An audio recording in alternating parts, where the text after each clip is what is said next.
gitu langsung aja Mas Chandra, silakan. Selamat menyimak ya, semoga ikutan sesinya sampai akhir. Oke, terima kasih Mbak Ayu. Bismillahirrahmanirrahim. Assalamualaikum warahmatullahi wabarakatuh. Selamat malam teman-teman semua. Terima kasih udah menyempatkan waktunya pada malam ini. Kita akan belajar lanjutan untuk sesi Flutter ini, lanjutan dari hari kemarin. Mungkin ada yang gak join juga di hari kemarin, kita akan bahas lagi. Kalau pertemuan ke-1 itu kita ngebahas pengenalan Dart dan Flutter. Yang kedua itu kekurangan atau kelebihan Flutter. Yang ketiga itu instalasi Flutter. Cuman untuk instalasi ini kemarin kita nggak praktek ya, mohon maaf dikarenakan kalau praktek kayaknya setiap orang beda-beda. Jadi kalau alangkah lebih baiknya untuk instalasi ini dilakukan secara langsung dengan teman-teman. Karena ada orang-orang yang pakai Android Studio, ada orang yang pakai Visual Studio Code. Nah, untuk pakai orang-orang yang pakai Visual Studio Code itu cenderung lebih susah dikarenakan kita harus setting path tersendiri gitu. Terus yang keempat itu app overview dan struktur. Nah, kemarin itu tadi yang bertanya ngebahas struktur file itu dibahas nggak ya pada pertemuan kali ini? Itu udah dibahas pada hari kemarin. Mungkin bisa nanti dilihat aja rekamannya di Telkom BDV ya. Dan untuk teman-teman yang pengen tahu lebih lanjut tentang strukturnya itu ada di GitHub-nya saya, bisa dikunjungi aja silakan. Itu open source di GitHub itu. Nah, untuk pertemuan yang kedua ini sebenarnya kita pakai repo yang kemarin teman-teman cloning, itu udah masih bisa dipakai, cuman tinggal ganti branch aja, yaitu git checkout ke integrasi, ada itu branch integrasi. Nah, teman-teman kalau udah masuk ke branch integrasi, itu ada untuk yang pertemuan kedua ini. Untuk pertemuan kedua kali ini, tadi sempat ada request juga ya dari host kita, dari BDP. Karena kemarin kita pakai Android Studio, kali ini saya akan nunjukin gimana kita pakai Visual Studio Code. Dan akan saya share juga extension apa aja yang biasanya saya pakai untuk Visual Studio Code. Kita mulai dulu dengan teori ya, seperti biasa. Untuk kemarin, teman-teman yang masih bingung antara stateful dengan stateless, mungkin untuk orang-orang dari React Native itu nggak asing ya, yaitu ada stateful itu untuk berupa view yang bisa berubah-ubah state-nya. Jadi ketika state pertama itu pilihannya A, state kedua pilihannya B, itu pakainya stateful. Nah, kalau stateless itu teman-teman berupa layout yang sifatnya itu statis. Contohnya kayak about aplikasi, kayak version aplikasi, dan sebagainya ya. Biasanya kalau teman-teman lihat di beberapa aplikasi ada yang terms and condition dan sebagainya itu kan itu pakai stateless juga bisa, itu cukup gitu. Nah, untuk beberapa kayak pindah-pindah menu, pindah-pindah pilihan itu harus pakai stateful. Nah, di stateful ini ada beberapa yang perlu teman-teman pahami baik-baik. Itu khususnya init state, set state, sama satu lagi saya lupa itu ada did change dependencies. Nah, untuk provider yang akan kita bahas hari ini sangat berkaitan erat dengan state ini juga. Nah, oke. Pada kali ini kita akan ngebahas provider. Jadi teman-teman tadi yang join pertama kali itu sempat bahas, kira-kira apa sih state management yang cocok untuk Flutter ya? Karena banyak juga nih untuk state management di Flutter ini. Salah satunya itu provider ini juga. Nah, sebenarnya ada beberapa orang mungkin yang berpikir kalau provider ini adalah DI, dependency injection. Benar. Ada beberapa orang yang berpikir bahwa provider ini adalah state management. Benar, karena bisa juga.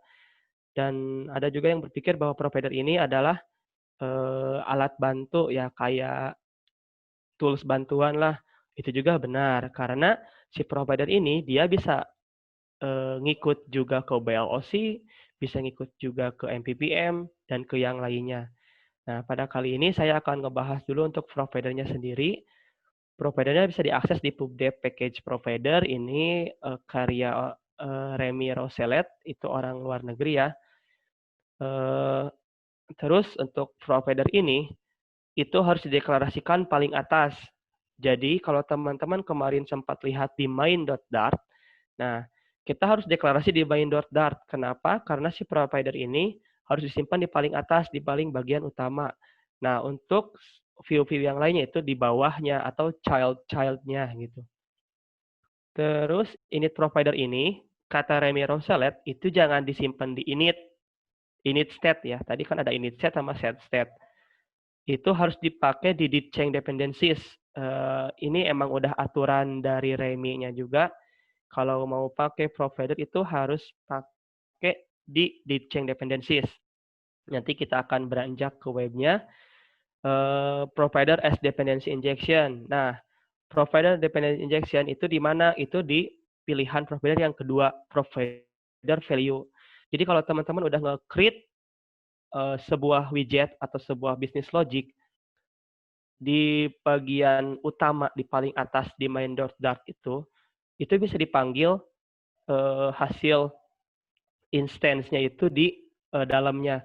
Jadi kalau teman-teman kenal dengan istilah singleton, nah singleton-nya dari provider ini adalah provider value. Jadi deklarasinya cukup sekali di awal, kesananya hanya tinggal panggil saja dan sebagainya. Dan untuk bocoran saja, jujur untuk provider ini masih sebagian yang baru saya pakai. Jadi untuk nanti ketika pembahasan mohon maaf apabila masih kurang karena saya juga masih belajar, mengingat Flutter-nya juga masih baru rilis beberapa tahun ke belakang ya, dari segi komunitas juga masih kecil, jadi untuk source code belajarnya juga masih minim. Yang baru saya pakai itu baru provider, provider value, multi provider, chain notifier provider, itu baru itu sih.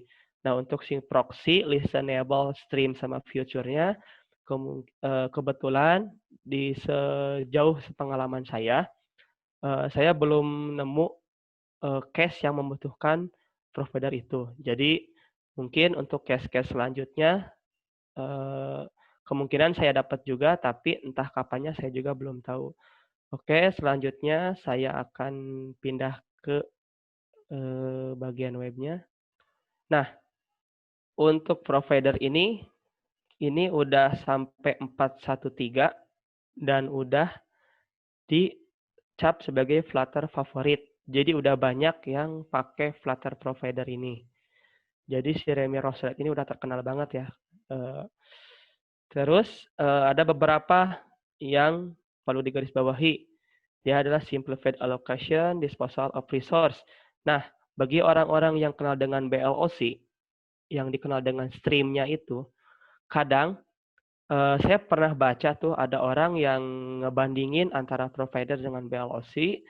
Salah satu kelemahan dari BLOC tersendiri yaitu kadang kita ngelupa untuk dispose, atau kalau teman-teman sifatnya itu stream, listen, nah itu kan makan sebuah soket ya kalau teman-teman udah masuk ke bidang prosesor, RAM dan sebagainya.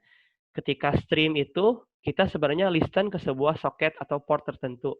Nah, kadang BLOC ini orang yang ngoding pakai BLOC kadang lupa. Tapi saya juga nggak tahu ya. Nggak tahu ini di bagian mana yang bagian lupanya itu. Karena kembali lagi ke pribadi masing-masing. Ada orang yang benar-benar teliti ketika dipakai di create dan ketika sudah dipakai di dispose, ada orang-orang yang nggak teliti. Nah, kadang orang-orang yang nggak teliti inilah yang menyebabkan BLOC ini jelek. Jadi jeleknya itu bukan karena BLOC-nya, tapi karena kitanya sendiri. Oleh karena itu, tadi di awal-awal saya sempat bilang, eh, kalau BLOC ini kita harus paham dulu konsepnya kayak gimana. Jangan sampai lupa ketika kita pindah ke page lain, itu di dispose atau diputuskan dulu koneksinya. Jangan sampai koneksinya ke bawah terus atau kebuka terus. Open connection-nya itu masih aja open connection, belum close connection. Kalau teman-teman Di web mungkin itu open connection ke database, ketika selesai di close. Nah, itu juga hampir sama kayak gitu ya. Jadi BLOC itu kemungkinan teman-teman itu lupa untuk nge-dispose atau nge-close connection-nya. Terus lazy loading ya ini salah satu keunggulan provider itu lazy loading, jadi bisa menunggu large reduce boilerplate. Nah, ini mengurangi boilerplate, making a new class every time. Nah, kalau teman-teman pakai BLOC, itu kan setidaknya kita, kalau dulu saya sempat buatnya itu buat 4 file itu untuk BLOC itu. Nah, untuk provider ini enggak, cukup 1 file aja gitu kan. Nah, mungkin yang dimaksud new class every time itu kayak gitu. Contohnya kayak MPP. Nah, kalau yang anggapan saya ya, ini anggapan saya dan ini asumsi saya, kalau BLOC itu, kalau teman-teman dari Android Dev, itu sama kayak MPP, model view presenter. Jadi ngikat satu-satu, BLOC satu, view-nya satu, BLOC satu, view-nya satu. Itu BLOC versi saya waktu awal-awal BLOC baru ada ya. Nah, entah sekarang BLOC seperti apa, saya juga kurang tahu karena saya udah lama meninggalkan BLOC semenjak tahu provider ini. Nah, kalau provider ini seperti apa? Provider ini menurut saya itu seperti MPPM di Android, yaitu model view model. Jadi satu view itu bisa ngelisten atau nunggu atau notify perintah dari provider atau perintah dari view model. Jadi ketika view model memerintahkan harus menampilkan widget A, nah, maka yang ditampilkan adalah widget A. Kurang lebih kayak gitu. Karena kita akan pakai notify listener untuk provider ini. Dan macam-macamnya ini bisa dibaca aja nanti kayak gimana. Dan ada juga ini yang terbarunya itu untuk Flutter itu ada Flutter BLOC ini bisa digunakan dengan provider. Bahkan saya sempat nemu juga BLOC Flowfinder. Jadi BLOC provider itu bisa disatuin. Cuman kalau dari saya pribadi, Flowfinder aja udah cukup gitu. Nggak perlu ngeribet-ribet diri sendiri. Sebenarnya tingkat arsitektur itu gimana si aplikasinya. Kalau teman-teman hanya menampilkan satu atau dua page, itu yang namanya arsitektur, yang namanya state management, terkadang nggak dibutuhin. Tapi kalau teman-teman udah ngerasa bahwa aplikasi yang bakal teman-teman buat itu adalah aplikasi yang scalable, misalnya kayak Gojek, dari servisnya yang pertama cuma order ojek sama order mobil doang atau taksi doang, sekarang udah sampai ke food, udah sampai ke cleaning service, bukan cleaning service apa namanya? Ya membersihkan kayak gitulah ya. Nah, scalable-nya udah makin gede seiring berjalannya waktu, teman-teman harus segera mungkin, sedini mungkin kepikiran bahwa ini bakal scalable. Maka state management jangan pernah ngeremehin state management karena itu sangat dibutuhkan. Kalau enggak, teman-teman bakal kebingungan sendiri, bahkan baca codingan sendiri. Kadang ada programmer yang ngoding udah pakai state management, udah pakai arsitektur, tapi tetap bingung dengan codingan sendiri ini apa gitu kan ya. Nah, itu makanya kalau teman-teman baca clean code, bukunya clean code itu ada ya. Dulu tuh ada buku clean code. Clean code. Nah, kalau teman-teman baca buku clean code ini, teman-teman harus memahami juga penamaan variabel, penamaan kelas, untuk OOP ini kayak gimana. Nah, itu memang harus dikuatin dulu sebelum masuk ke arsitektur. OOP-nya harus kuat gitu. Terus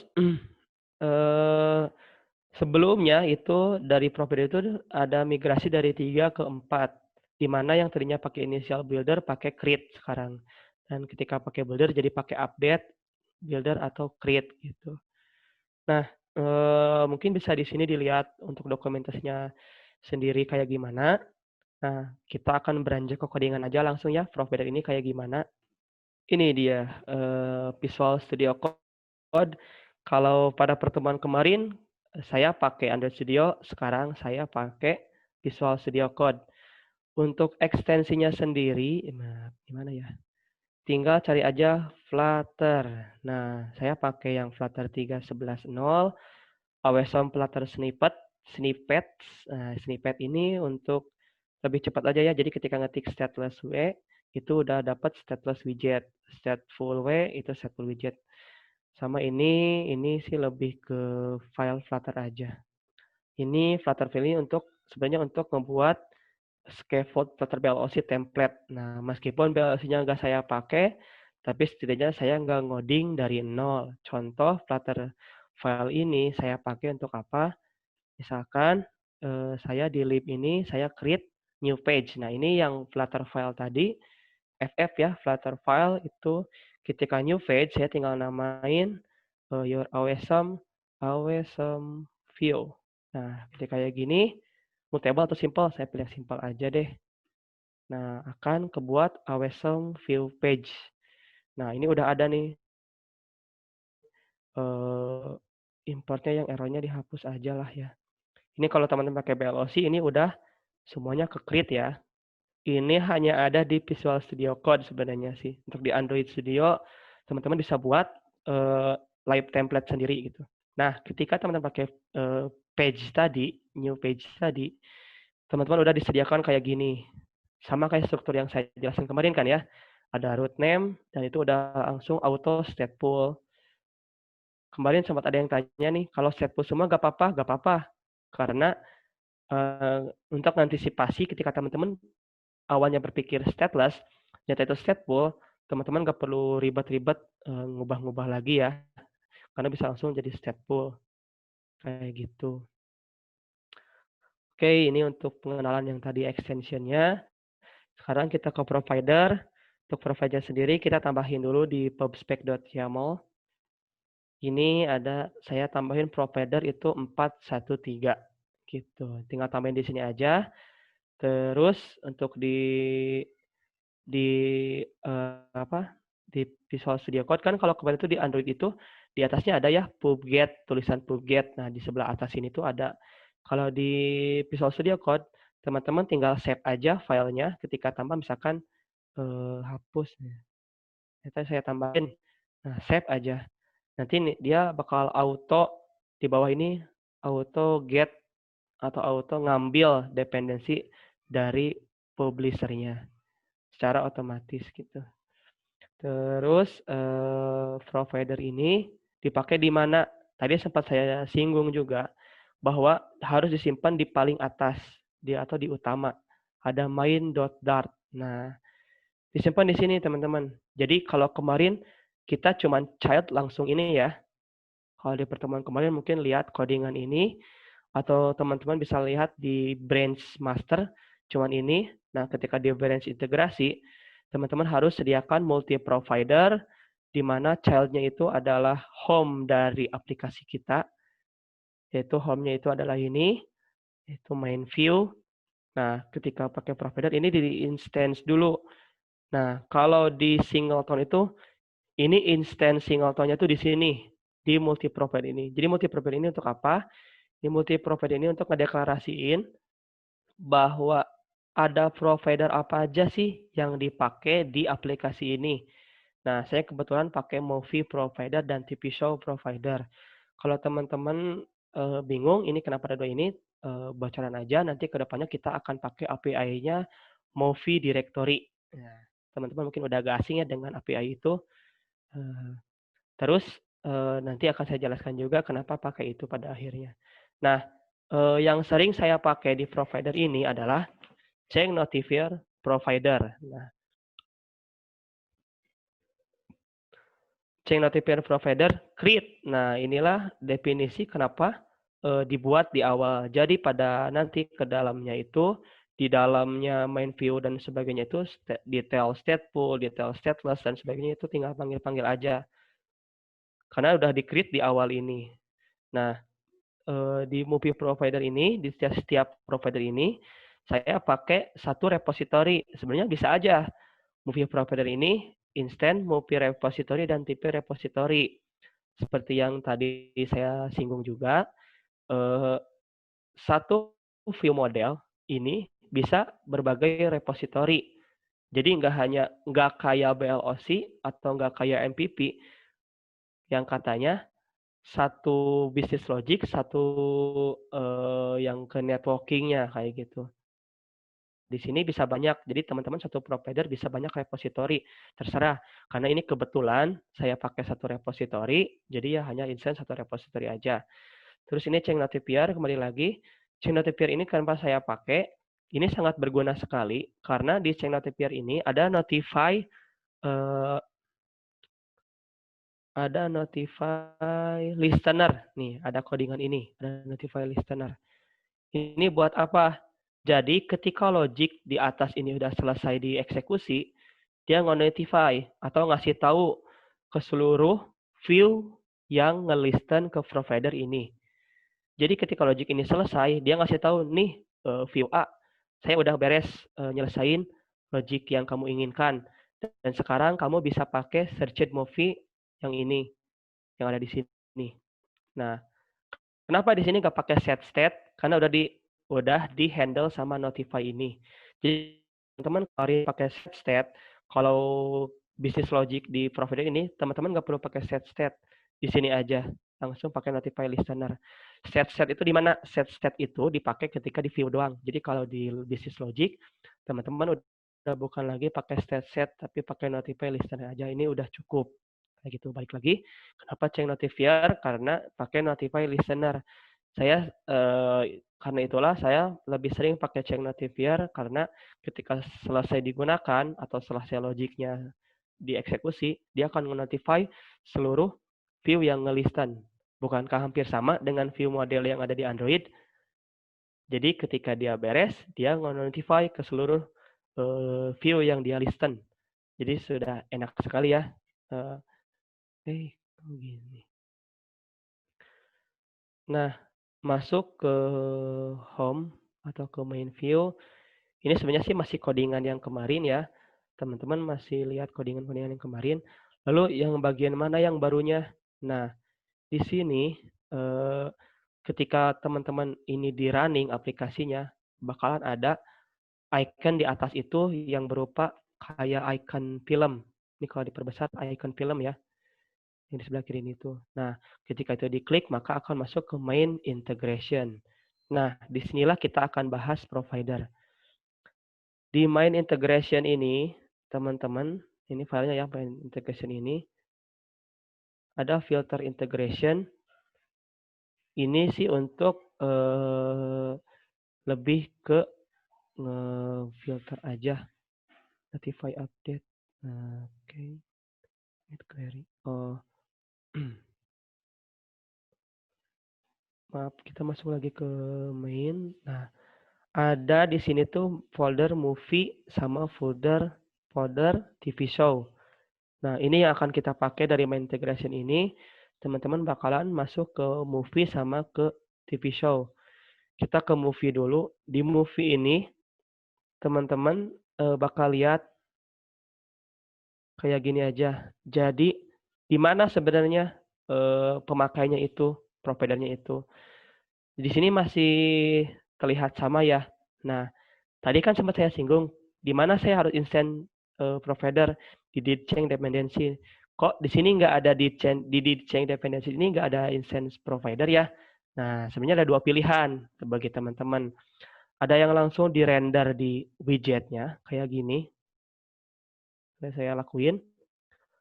Ada juga kadang teman-teman butuh instance. Jadi kalau teman-teman butuh logic sesuatu, misalkan movie provider. Nah, ketika teman-teman kayak gini, ini nggak bisa sembarang instance kayak kemarin ya. Ini harus di chain dependencies. Nah, kayak gini. Terus, movie provider. Teman-teman tinggal gini aja. Provider of context. Udah, cukup. Ini udah ke instance provider. Instance-nya itu udah dari singleton ya, dari tadi yang ada di depan. Tinggal panggil aja. Nanti teman-teman kalau akses movie provider ini, bisa mengakses seluruh file yang ada movie provider. Nih, get movies, searched movies, dan sebagainya ya. Teman-teman udah bisa langsung pakai di sini. Jadi kalau bisa lihat, nih ada repository, ada movies, ada search view. Tadi kenapa nggak muncul repository? Karena udah private ya. Kemarin saya sempat bahas kalau mau private di kelasnya Flutter ini, teman-teman cukup underscore repositories aja gitu. Nah, ini cara yang kedua ya. Jadi kalau teman-teman pengen instant langsung, bisa pakai cara yang tadi di chain dependencies. Teman-teman juga bisa langsung di widgetnya. Nah, yang akan saya lakuin itu kita langsung di widgetnya aja. Enaknya apa? Kalau langsung di widgetnya kayak gini, teman-teman bisa langsung ngekondisiin atau bisa langsung nge-statein. Misalkan ketika dia all movies-nya ini masih nol, nah kalau teman-teman lihat di sini di sini ada all movies ya, ini masih nol nih. Nah, di Dart itu atau di Flutter itu, ketika ini nggak di deklarasi, itu dianggapnya tuh null. Ketika teman-teman kayak gini, itu nggak null ya, itu udah ke instance. Tapi value-nya null. Jadi kalau teman-teman panggil all movies indeks 0, 1, 2, 3, dan sebagainya, itu masih kosong karena belum ada isinya. Nah, kalau kayak gini ini masih null. Jadi saya lakuin pengecekan nih. Saya buat change notifier provider. Nah, ketika tadi di main itu deklarasiin change notifier provider doang, ini untuk nge-create-nya, sebenarnya teman-teman bisa aja di sini change notifier provider, nge-create lagi, create lagi, create lagi. Cuman kalau dari sisi penggunaan RAM, penggunaan prosesor, itu nggak baik ya. Lebih baik pakailah singleton atau pakai DI atau dependency injection. Profit ini udah mendukung kita untuk dependency injection. Teman-teman tinggal pakai aja. Jadi ini ada deklarasi dependency injection-nya, dan ini tinggal panggil aja change notifier provider value. Nah, bisa value kayak gini, bisa tadi yang saya jelasin, teman-teman bisa pakai provider value. Jadi sama aja. Tadi kan ada multi provider, ada provider value, ada chain notifier provider value, ada stream provider value, ada filter provider value, dan sebagainya. Nah, akhiran value ini untuk ngambil nilai dari suatu provider. Jadi kalau yang tadinya pakai di chain dependencies, saya value-nya itu ngambil dari di sini. Jadi yang tadinya di chain dependencies, saya alihkan jadi ke value ini. Jadi value-nya apa nih? Nah, saya pengen ngambil chain notifier provider, saya pengen ngambil provider yang tipenya itu chain notifier provider dari provider value movie provider. Nah, ini ngambil dari mana? Ini ngambil dari main tadi. Jadi kalau di sininya udah dideklarasi kayak gini, ini pasti dapat. Kecuali kalau teman-teman di sini nggak deklarasi movie provider, ini bakal dapat error. Ini nggak pernah di instance. Jadi teman-teman tinggal provider of apa. Nah, nanti value-nya dia udah tahu sendiri kok. Cuman kayak gitu doang. Nah, tadi kenapa bisa provider itu ngasih tahu view mana yang ngelisten dia atau view mana yang merhatiin dia. Jadi kalau dia ada gerak dikit, dia tahu. Kalau dia ngerubah sesuatu logik, dia tahu itu dari consumer. Nah, consumer ini tipe datanya itu dia pakai apa sih namanya ini teh? Dynamic tipe data ya kalau nggak salah atau apa ya. Nah, kayak gini kita harus deklarasiin consumer ini kita ngekonsum apa. Sama juga kayak of ini. Of ini tuh dia dynamic variable, dia pakai T. Itu namanya tuh movie provider gitu. Nah, setelah dikonsum ini kita konsum. Kalau ini untuk mendeklarasiin, kita ngambil value apa? Kita ngambil value movie provider. Kalau ini kita konsum. Nah, kita ngekonsum bahwa kita itu pengen pakai consumer. Jadi si movie view ini dia merhatiin apapun yang terjadi perubahan di movie provider. Jadi ketika terus kita ambil builder. Ini ada konteks, ada provider, dan ini yang ketiganya itu child. Jadi di sini itu sebenarnya ada child. lagi. Nah, child-nya ini saya nggak pakai ya, jadi cukup gini aja. Nah, ini ada child, jadi si child yang ada di sini, itu bisa kita panggil lagi di bawah. Cuman karena kita nggak pakai, jadi dikasih underscore aja, biar nggak error. Karena kalau nggak dipakai buat apa gitu. Nah, tinggal panggil aja provider builder ini kan dia manggil builder konteks t value widget child. Nah, t value-nya apa? T value-nya itu adalah movie provider. Teman-teman bisa kayak gini, bisa kayak gini juga sebenarnya. Biar gak bingung. Nah, cuman karena berulang ya, ya udah we kata saya yang dihilangin aja karena untuk mempersingkat code. Karena kita udah tahu kalau ini tuh adalah movie provider dilihat dari sini. Kayak gitu.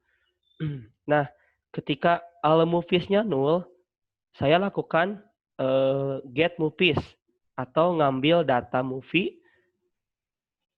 ke API. Ketika selesai, value-nya itu masukin ke all movies gitu. Sebenarnya kalau kayak gini, ketika nanti teman-teman rilis APK itu bakal error ya. Kemarin saya sempat pengalaman ketika debugging aman, tapi ketika rilis itu error. Jadi baru keingatan saya ganti dulu ini ke set state all movies diisi value. Jadi kalau meskipun di provider kita pakai notify listener, tadi kan kita pakai notify listener ya. Di sini pakai notify listener, tetap di view itu ketika kita ngeganti sesuatu value, kita pakai set state. Jadi kalau pakai stateful yang awalnya movie-nya itu adalah null, kita ganti nih. Nah, sekarang udah mulai kebayang ya, kenapa kita harus pakai stateful. Jadi yang awalnya itu pada saat view ini dibuat, itu all movies-nya tuh null. Setelah dapat dari API, all movies-nya itu diisi dari return dari API. Value ini apa? Nah, value ini udah langsung otomatis dari get movies. Get movies ini adalah list result. Jadi si value ini adalah list result. Jadi gitu.